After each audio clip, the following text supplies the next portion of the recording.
各位，一场亚洲现实主义对战欧洲理想主义的高能战场，你们听过吗？是新加坡传奇外交官马凯硕，他曾经担任联合国安理会主席、李光耀公共政策学院的院长，被称为最敢在西方面前说真话的亚洲人。而对面是一位来自波兰的欧洲主持人，代表着典型的欧洲视角，坚持普世价值，坚信俄罗斯入侵乌克兰是黑白分明的战争。这一场交锋从中国封闭聊到非洲合作，最后烧到了台海战争，堪称地缘政治的缩影。主持人质疑道：我们对中国一无所知，中国的文章难以下载，信息非常封锁，专家也只会念宣传的口号。而马凯硕的回答堪称外交级的回旋镖，他没有辩解，而是用一句话化解了：中国的确不开放，但它不会消失，14亿人依旧要吃饭要发展，我们必须去理解它。亚洲国家最早学会了与中国相处，在中国那就是去中国，和中国人交谈，并且和中国人做生意。中国可以预测，也可以守信用，而且在亚洲并没有排斥中国，反而在和中国共建区域自贸区，里面不只是有中国，还有日本、韩国、澳大利亚、新西兰，甚至这些都是美国的盟友。一句话总结就是：亚洲不玩意识形态，我们只玩利益。接着的对话转向俄乌战争，马凯硕搬出印度外长苏杰生的那句名言：欧洲的问题是，欧洲人认为欧洲的问题就是世界的问题。为什么亚洲、非洲、拉美不随着西方制裁俄罗斯呢？因为他们有自己的生存逻辑。非洲要粮食，印度要能源，而巴西要市场。欧洲只占全球人口不到 20%， 而剩下的 80% 在别的地方。这一些地方的人有自己的痛楚，也有自身优先级的问题。印度把俄罗斯买油的比例从 1% 拉到了 20%， 再炼成燃料卖回欧洲，这才叫现实主义。主持人追问道：那国际法的道德底线在哪里？马凯硕笑答：道德固然是重要的，但地缘政治不会为你开路。他举例美国崛起的时候也有侵略过菲律宾，南海填海造岛也不是中国首创，只是中国做得大一点。不要幻想能让大国按照小国的规则行事，现实是非常残酷的，而这正是亚洲的生存原因。小国如同新加坡，只能顺势借力找平衡，这也是他一贯强调的地缘政治不是道德剧，而是生存的要素。这就是马凯硕的逻辑，不浪漫，但是真实到骨子里。让我们看一下视频。Professor, can I because refer to your response to my questions about this China's situation, economic situation, and you said that we have access only to the Anglo-Saxon stories. To be frank, it's very difficult to have access to the Chinese information, you know. As a China expert, for years I have an access to this database of China's articles in Chinese. I remember that I went to China and I have to buy a kind of a card with some kind of code, and I could download the articles. Right now it's impossible. A few years ago it was very expensive. Right now it's impossible. So you know, it is also the problem with us that China is, in that sense, is not open country that I could not even download without asking my friends in China if they could help me. You know, so this is the problem of the access to the information. That is very difficult to have access to the information from China. And also talking to Chinese experts right now, they are also using, in my understanding, official talking points. You know, it's difficult to have the conversation which could be a little bit, let's say, critical about situation in China, some critical about the government. So this is also the question that maybe you're right, maybe it's a better situation in China that we think, that we have problems to have an access to the information. So this is one issue. The second one about this situation and this Russia's invasion, and you said about Iraq and the United States. Well, I have an impression that it is that what you have said is whataboutism. Okay, I agree. We may criticize, but we are in a 20 years later, and Asian countries using the same, and China is using the same argument. What about war in Iraq? What about situation in Afghanistan?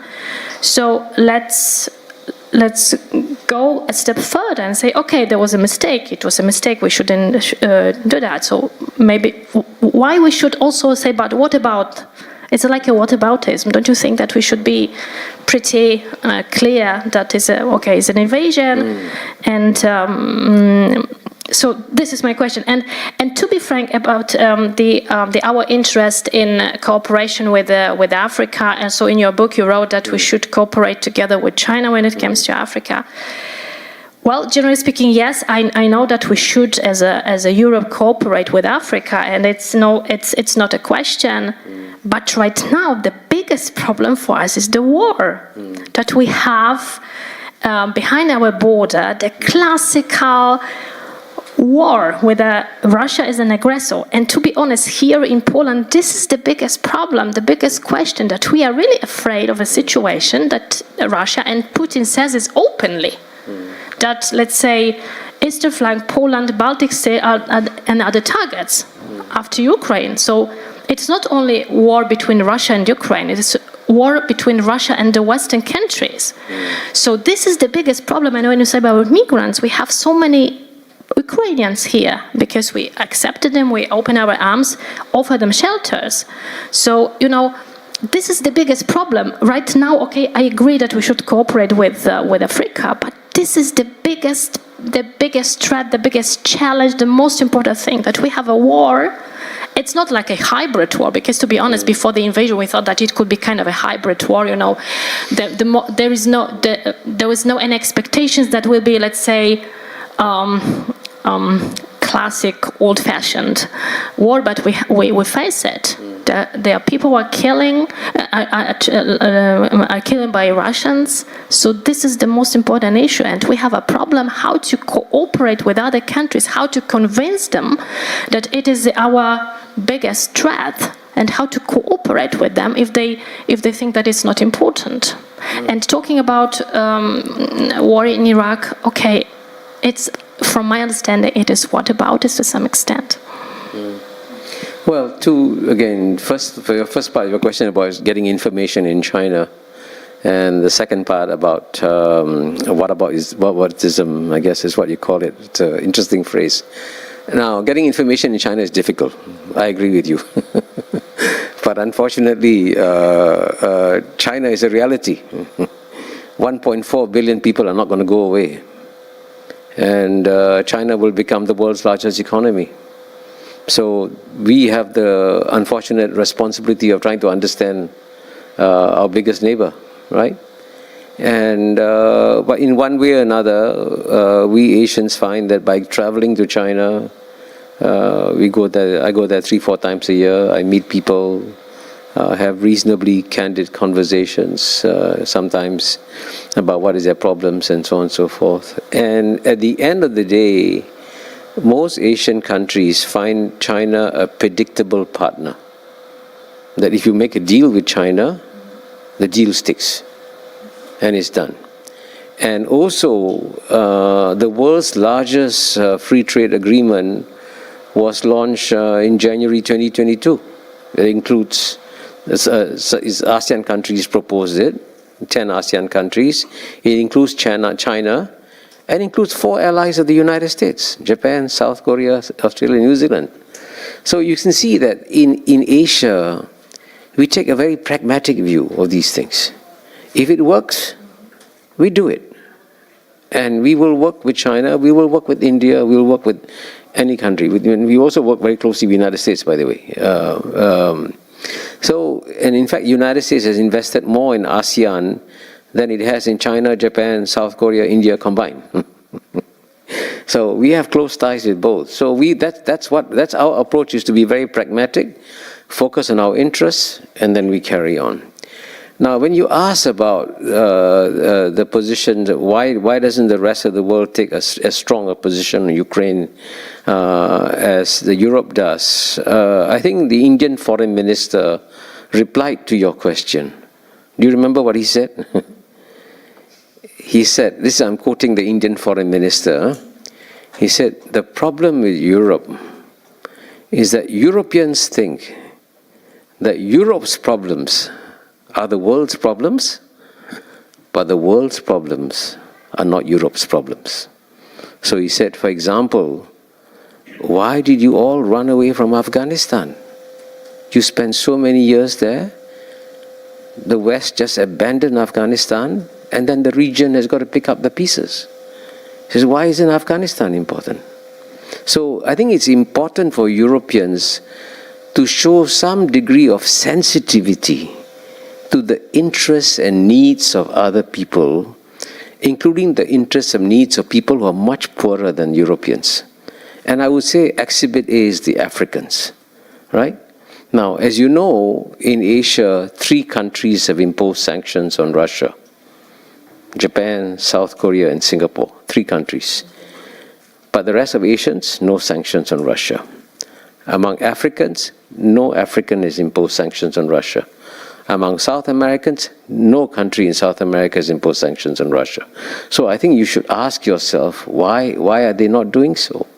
And the simple answer is that they have their own needs and concerns and interests. They have their own problems, their own challenges they have to deal with, right? So I think you should show some sensitivity, because Europe at the end of the day makes up less than 5% of the world's population. There are 95% out there. The remaining 95% have their own concerns and interests, which are very real also. And in the case of India, as you know, India's main priority now is to focus on growth and development to eliminate poverty in India.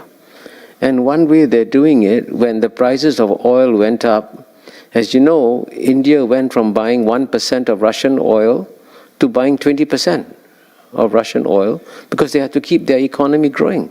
And but what's shocking is that India is now exporting some of its Russian oil to Europe, and Europe is buying it. And these are examples of the pragmatic decisions that are made. So I think it is when you talk to the rest of the world, don't give them a black and white view of the world, because the world is very complex and very nuanced. And if you can engage the world and understand these complexities and these nuances, then you will understand this. And as you know, even in the case of Poland also. So, because after this discussion and what you said about the perception in Asia, in Africa, so it means that international does not matter. We can break the law, if you like, and we say, okay, we have our own interest. UN Charter does not matter. This is for me, there's a problem, because for me still, okay, I'm European, I'm in Poland, I'm in a country that shares border with Ukraine. That is still black and white situation, especially when it comes to the aggression. It's not like, you like the country or not, or you do not like, but it's, so this, and the one additional, and I open the floor, I promise. You said that for Asian countries, China is a predictable partner. So what about some kind of, China's activities in the South China Sea, for example, the militarization, the land reclamation, the kind of, I know it's not an ASEAN country, but what about this coercion against Australia? What about the, China's activities around the Taiwan? What about this kind of activities that China is doing, which are not, which are security related, to be honest, and China is, because to be honest, in Europe, for example, in Central Europe, very important moment was that we started to rethink our perception of China to some, for example, a coercion against Lithuania. China's coercions against Lithuania is a kind of a new mode of coercion because China has decided to weaponize the supply chains. So I'd like to ask you about this question. And then I will open the floor to our audience. Each of the issues you raise may take half an hour to answer. I'll give very brief answers. And there are problems, by the way. I mean, South China Sea, you're right. There are problems. There are differing claims between China and ASEAN countries. But, if you read my book, Has China Won? In the chapter on South China Sea, I begin by describing what one of the most distinguished American ambassadors to China told me. His name is Ambassador Stapleton Roy. He understands China very, very well. He grew up in China as a young boy, as a father of missionary parents in China. So his understanding of China is among the best in the world. And at a lunch that I had with him, and he allowed me to quote him in the book, he said that Kishore, when post the demilitarization of the South China Sea to President Obama, he said Obama should have seized that offer from President. Okay, let's agree. Let's demilitarize the South China Sea. And he said, instead, this is Ambassador Stapleton Roy, American ambassador saying this. Instead, he said, we foolishly rebuffed him and we stepped up our naval presence in the South China Sea. And this is an American ambassador saying that America made a mistake in rebuffing an offer from China. That is something you will never read in Anglo-Saxon media. So, I have his permission. You can go and double check with him if you want what he said. And in the case of reclamation of islands, it's important to at least state as a fact that the first country to reclaim land in the South China Sea was not China. Unfortunately, the ASEAN countries decided to do so. But the problem is that when the ASEAN countries claim 20 acres, the Chinese claim 2,000 acres. They're so big. You cannot compete with China, right? But if you ask me, will there be war between China and ASEAN countries in the South China Sea? Again, I make this prediction, there'll be no war. Come and see me in 5 years and let me know whether I was right or wrong. And why won't there be war? Because there are differences, there are challenges, but we keep on talking to each other. And we keep on emphasizing we've got to find solutions that work for both of us. And the reality is this. This is an unfortunate geopolitical reality that has been around for 2,000 years. When great powers emerge, you can't stop them. Don't expect the great power to adjust to you. You figure out, how do I deal with that great power? Because it's an asymmetry of power. And just as, when the United States emerged in the late 19th century, it conquered territories in Central America. It conquered Philippines from Spain in 1895, I think. And guess what? You adjust to a new power. These are realities. And as a student of geopolitics for 50 years, I know that if you don't understand geopolitical realities will come and slap you in the face if you come from a small state like Singapore. So our position is that we will adjust depending on how the great powers are doing. And we do our best. But at the same time, so far, I can tell you that East Asia is thriving. It's amazing. The growth is absolutely phenomenal. And it was going to be even more massive growth. So for us, frankly, the world looks like a very happy place. I know it's very hard to say this here in Europe, but for us, in terms of the last 20 years have been wonderful years, the next 30 years are going to be even better years, so why should we complain?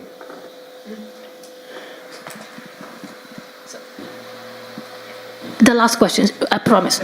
So you said that you do not expect the war in Asia. So what about war between Taiwan and China?